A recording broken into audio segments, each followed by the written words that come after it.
The banished ones. The wind howled across the frozen hills of Morven, cutting through the thick layers of Soraya's robe. She held her son tighter in her arms, wrapping her tail around his tiny body to keep him warm. His small hands clutched at her, trembling. His name was Tali, just 4 cycles old, too young to understand why they had been thrown out. Behind them, the great stone gate of their clan closed with a deep boom. No one looked back. No one cried. Not even her mother. Not even her sister. They had all watched silently as the elders gave the order, leave and never return. Soraya's legs were weak. She had not eaten in 2 days. Her feet bled beneath the snow. Every step forward was a battle. She looked up once, hoping to see a moon, a star, any sign of direction. But the sky was gray and cruel. Tali cried again. "Shh," she whispered, though her voice cracked with cold. "Mama's here. I won't let them take you. I won't." She couldn't finish the sentence, not because she didn't believe it, but because the storm took her breath away. They had walked for hours, maybe more. Time had stopped mattering after they were cast out. Soraya had once been a proud hunter, trained in the rights of her people. But she had broken a sacred law. She had helped an outsider, a stranger, a wounded traveler who was dying at the edge of the forest. Instead of letting him die, as the elders commanded, she gave him water and shelter. They found out. They called her tainted and unpure. The punishment was exile. Now she was nothing, not even a name in the records. "Tali," she whispered again. "Stay awake, little flame. We're almost safe." But she knew that was a lie. There was no safe place, not in these lands. Then through the snow something changed. A smell. Smoke. Soraya blinked. Smoke meant fire, and fire meant people. She forced her frozen legs to move faster, climbing a small ridge. At the top she saw it, a wooden cabin, tucked between tall rock formations, far from the clan's borders. It looked old, strange, not alien, almost human. A small trail of smoke came from its chimney. Hope lit inside her like a match. She hurried down the slope, slipping once and bruising her knee, but she didn't stop. She ran until the cabin door was just steps away. Her hands shook as she raised one and knocked. 3 times. Then she fell to her knees, unable to stay standing. Tali whimpered in her arms. She knocked again, weaker. The door creaked open. A man stood in the doorway. Not alien, not like her. Human old. Gray beard. Deep lines on his face. A long coat wrapped around his body. Eyes sharp, but kind. He looked down at her. His brows furrowed. Soraya couldn't speak. Her mouth was dry. Her lips blue. But she did one thing. She held her son up toward him, a silent plea. The man stepped forward without a word. He bent down, picked up the child gently, and helped Soraya to her feet. She couldn't stand on her own, so he carried them both inside. Warmth. It hit her like a wave. Inside the cabin, a fire roared in a stone hearth. Rugs covered the floor. Walls were made of thick logs, simple, strong. The man placed them on a soft bench near the fire. He gave them blankets, water, then hot soup in wooden bowls. Soraya watched him, confused, afraid. "You got a name?" he asked, voice like gravel. She nodded. "Soraya." "And the boy? Tali?" "My son." He nodded. "I'm Jack. I'm just a farmer. Ain't seen your kind in years. Figured your people don't come this way." "They don't," she said quietly. "We were thrown out." Jack said nothing, just poked the fire and added more wood. Soraya studied him. His movements were slow, calm. He wasn't angry, wasn't scared, wasn't judging her, just helping. "Why?" she asked. He looked up. "Why are you helping us?" Jack gave a small shrug. "You knocked, and he's just a kid." Soraya didn't know what to say. Tali had already fallen asleep in her arms, face calm for the first time in days. Jack stood up. "Rest. We'll talk in the morning." As he walked away to another room, Soraya's eyes filled with silent tears. For the first time since being cast out, she felt warmth. Not just in her body, but in her heart. She didn't know if they would be safe here. But for tonight, the storm was outside, and the door was open. The stranger's cabin, Soraya woke with a start. For a moment, she forgot where she was. Then she saw the fire, the warm walls, the soft blanket wrapped around her and Tali. He was still asleep, curled up like a small bird, his tiny hand resting on her arm. Her eyes moved to the doorway. It was closed now. No wind, no snow, just silence. She remembered the human. Jack, the one who had saved them. She stood slowly. Her body still hurt, but warmth had returned to her limbs. Her eyes scanned the small cabin. There were tools on the walls. Old machines. A strange box with blinking lights in the corner. The air smelled of smoke and something she didn't know. Wood. Oil. Then, a voice. "You're up." Jack stood in the kitchen area. He was cooking something in a black pan, the smell rich and heavy. "I didn't mean to sleep so long," she said quietly. "You needed it," Jack replied without looking back. The boy, too. Soraya watched him. He moved like someone used to living alone. Every motion had purpose. "How far were you walking?" he asked. 2 days, she replied. "Maybe more. We had to hide during daylight. My clan would have tracked us." That dangerous? To us?" "Yes." Jack turned, his face unreadable. He pointed to a seat. "Sit. Eat." She sat. Her hands still shook a little as she picked up the warm food. Soft bread, cooked roots. Not much, but enough. It tasted better than anything she remembered. Jack sat across from her, silent for a while. "You said they threw you out?" he finally said. "What happened?" Soraya hesitated. She looked at Tali, still asleep. Then she met Jack's eyes. "I helped a stranger," she said. "He was human, injured, bleeding. He had done nothing wrong, just crossed our hunting border." Jack nodded slowly. "I gave him food, let him sleep near the edge of our camp. I didn't know anyone saw us, but they did." "And that was enough to get you exiled?" "Helping an outsider is death," she said bitterly. "They were going to take my child, raise him without me. So you ran." "I ran."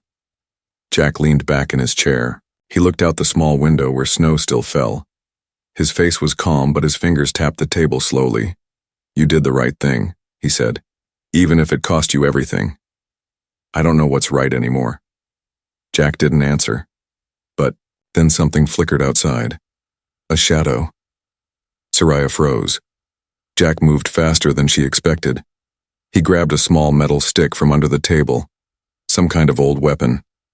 He opened the door and stepped out. Soraya grabbed Tali and ran to the window. She saw Jack outside, staring into the snow. "What is it?" she asked when he came back. "Nothing," Jack said, but his voice was harder now, serious.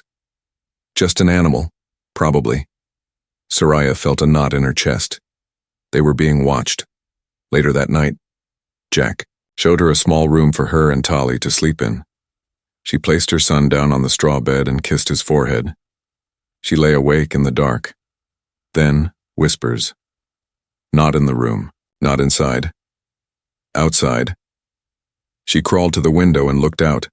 Nothing. But she could feel something, like eyes behind the trees. Watching. Waiting. She didn't sleep.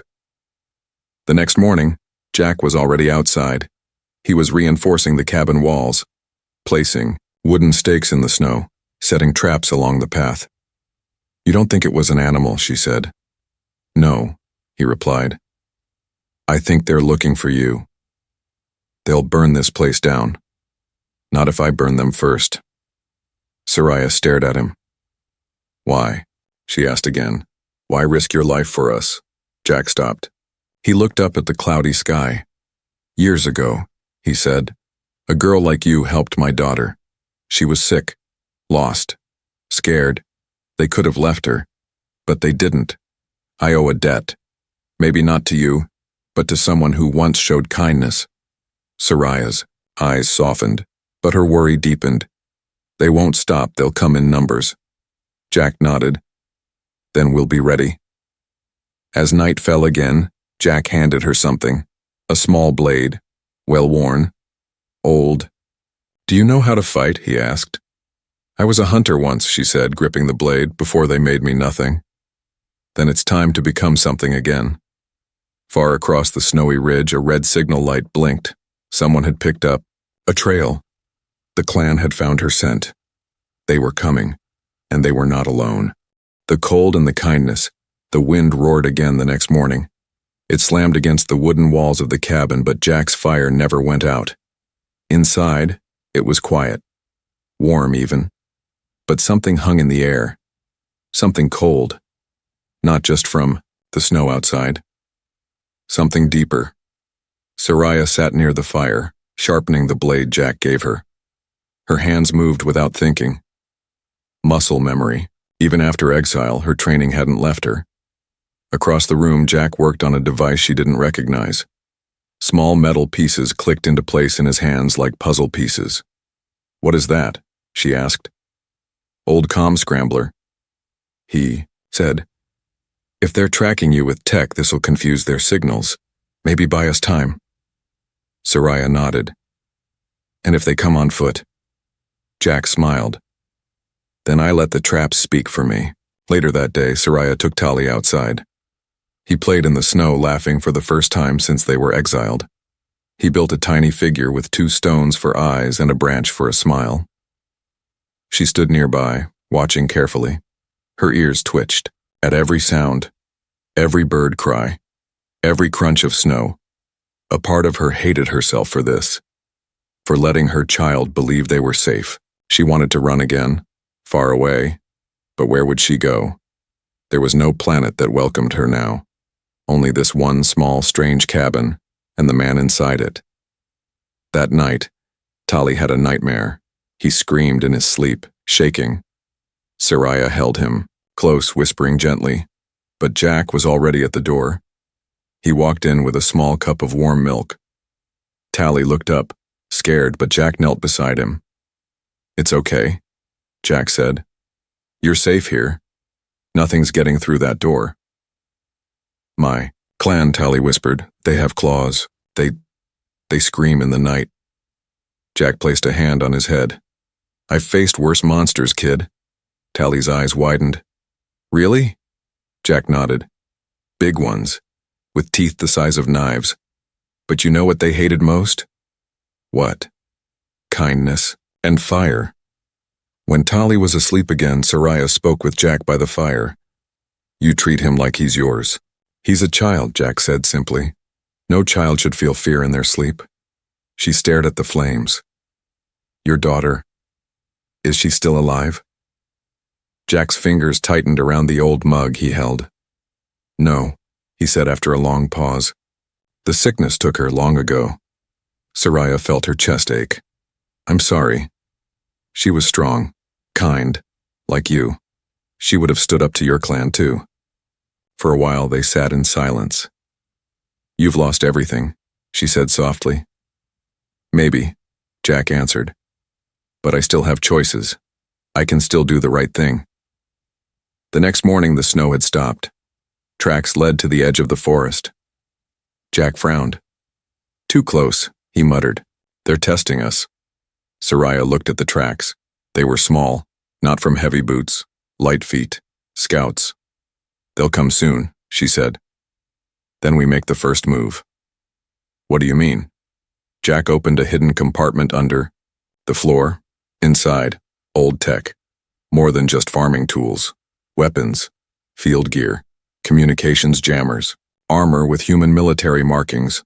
Soraya stepped back. You were a soldier. Jack said nothing, just handed her a small energy pack and loaded his old pulse rifle. We're not waiting for them to bring the fight here.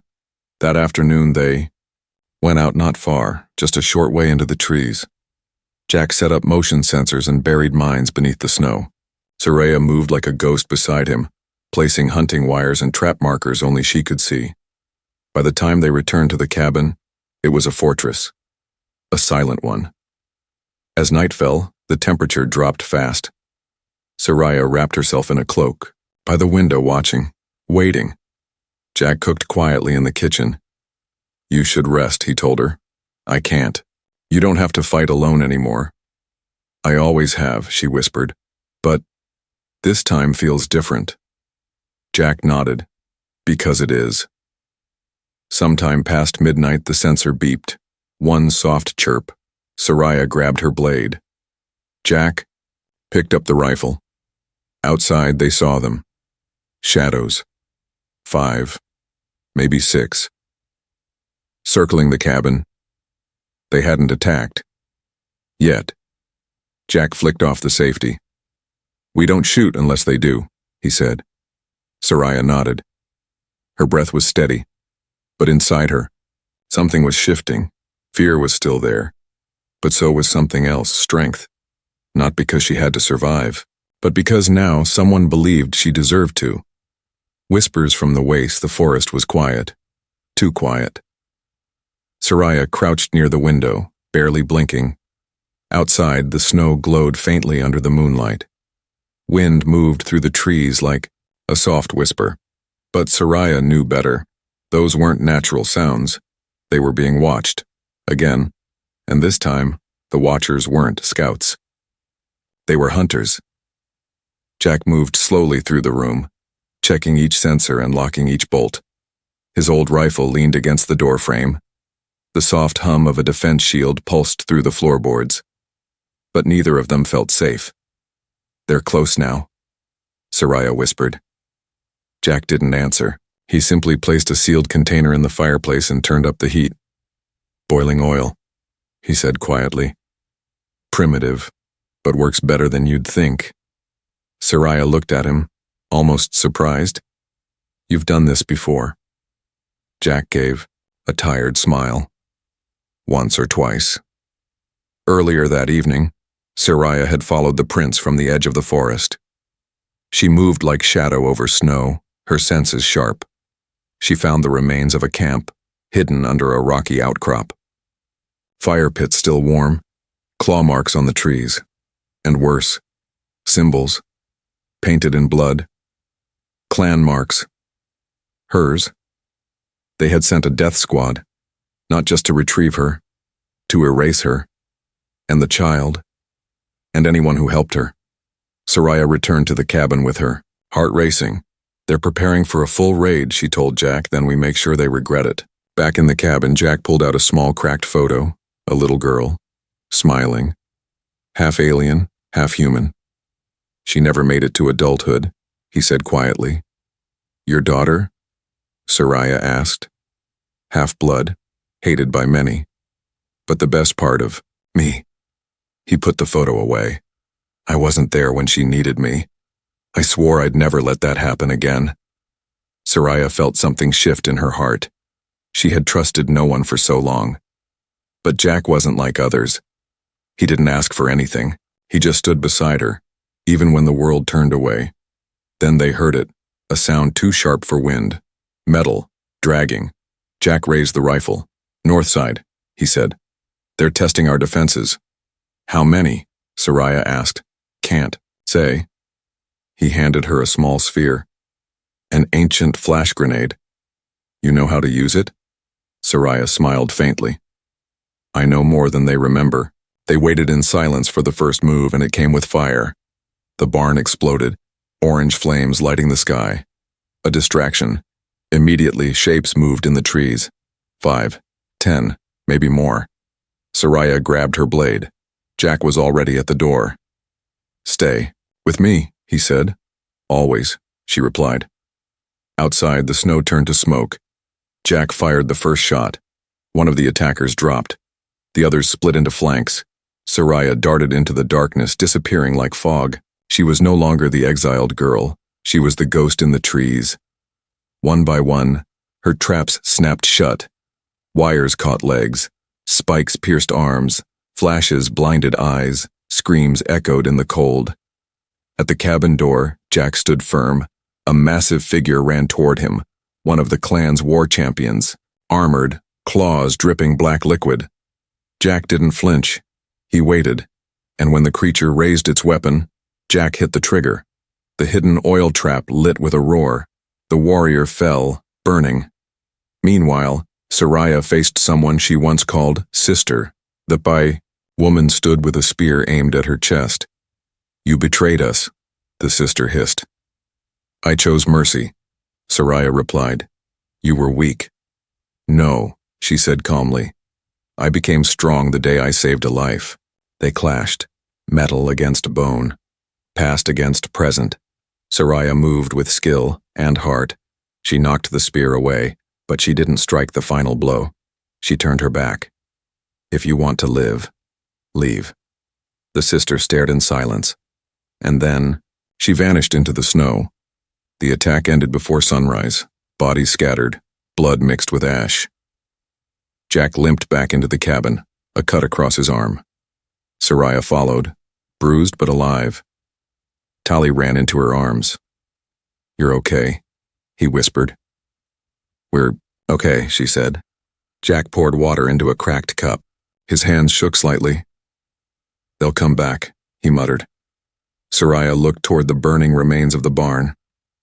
"Let them," she said. "We're not running anymore." And from the shadows of the forest, one final figure watched. Cloaked, silent, a high elder of the clan. His eyes narrowed. The exile had survived. Worse, she had changed. And now, she had allies. When the past returns, the sun rose but the sky stayed gray. Ashes from the barn drifted in the cold air. Smoke curled above the trees. It was quiet now, but not peaceful. Not truly. Jack stood by the broken fence, rifle slung across his shoulder. His breath came out in slow clouds. The snow was stained with dark blood, both alien and human. They had survived. But it wasn't over. Not yet. Inside the cabin, Soraya watched her son sleep. Tali's small hand clutched a piece of cloth, an old scarf Jack had given him for warmth.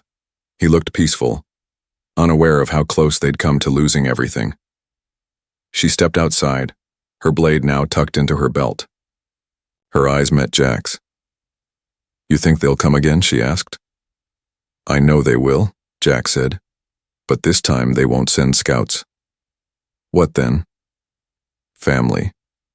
Later that day, Jack worked in silence, repairing the outer walls, with thick planks.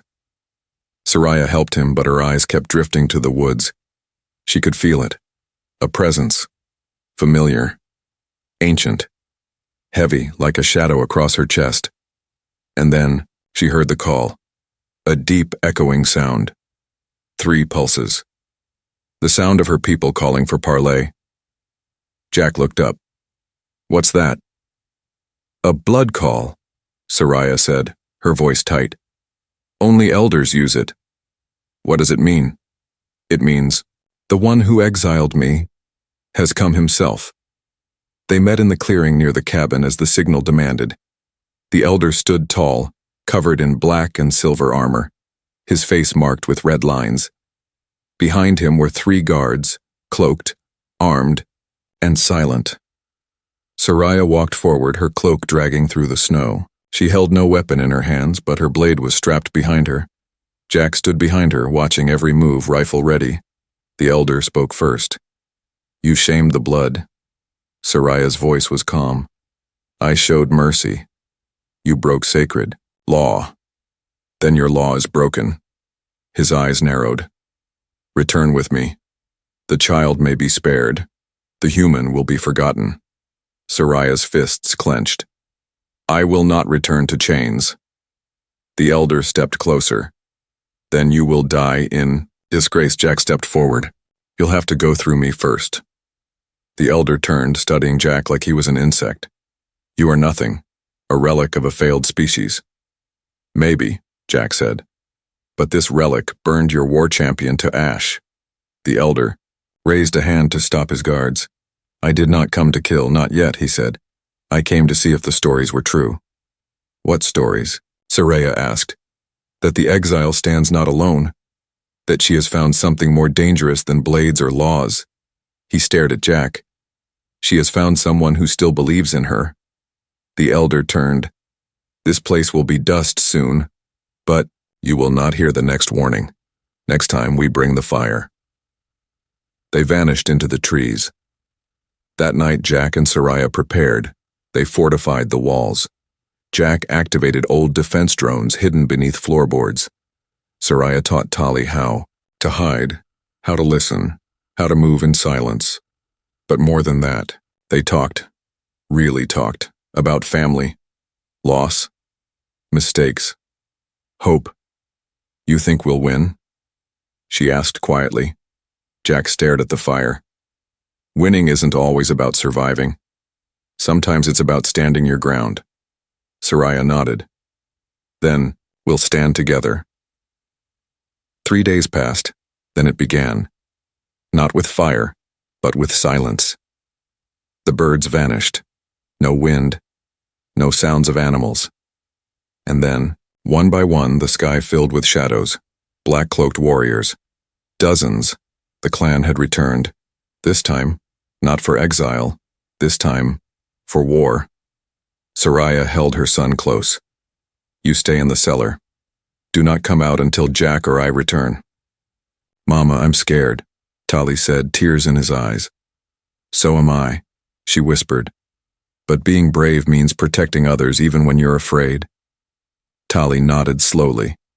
He hugged her tight before disappearing below the floor. The battle began at nightfall. Jack triggered the first defense grid. Lasers flashed in the snow.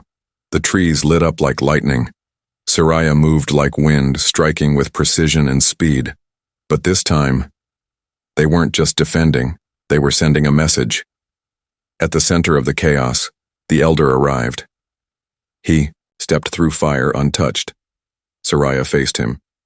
He drew his twin blades. This is where you fall, he growled. No, she said.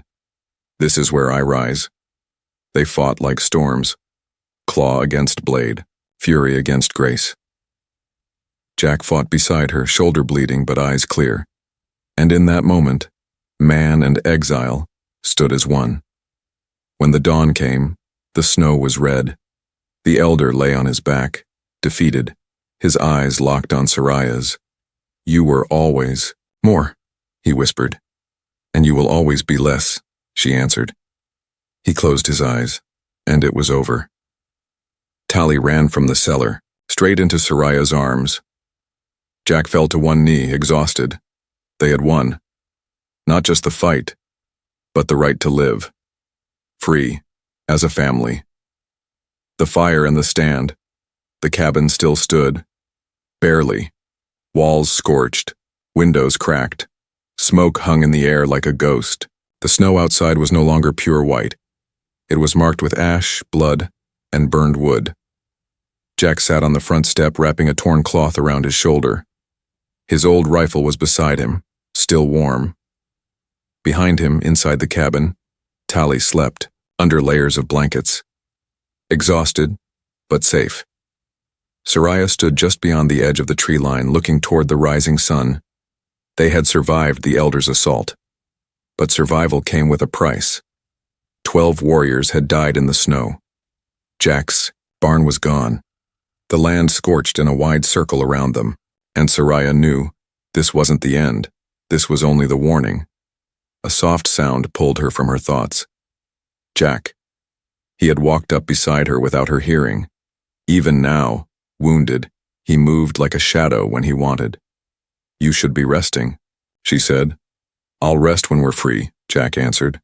You think they'll come again? No, he said, voice rough. I know they will. Soraya looked back toward the cabin. Then we can't stay. Jack didn't respond.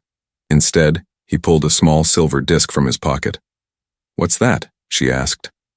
An old beacon, military grade. If I power it up, it'll call for help, human help. You trust them? Not all, Jack said. But there are still people out there who remember what it means to protect the innocent. Soraya hesitated. What if it brings worse? Then we fight again. But this time, not alone. They returned to the cabin and powered up the beacon.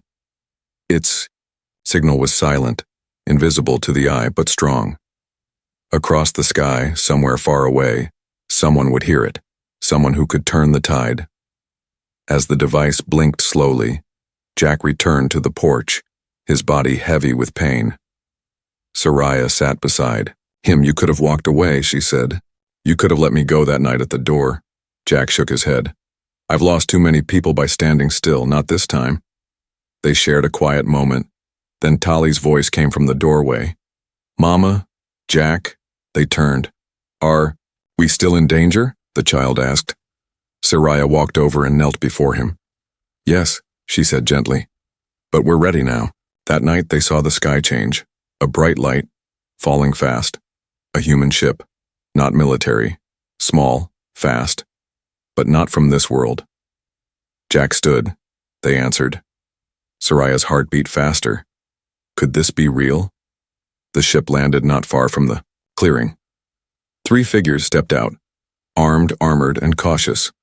One of them, a woman with a scar across her cheek, lowered her helmet and looked straight at Jack. "You're the one who lit the beacon?" she asked.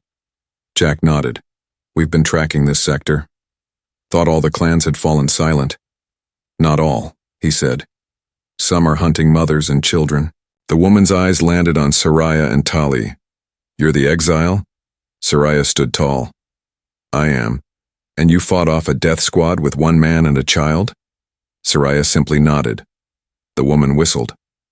"Damn. All right, you have our attention." They returned to the cabin and talked until dawn. The strangers, once soldiers, now rebels, told stories of other clans falling under brutal control, of systems too afraid to fight, of colonies wiped out because no one stood up. "But you did," the woman said. "And that matters." Jack leaned forward. "We need shelter, safety, not just for us, for anyone like her." The rebel nodded slowly.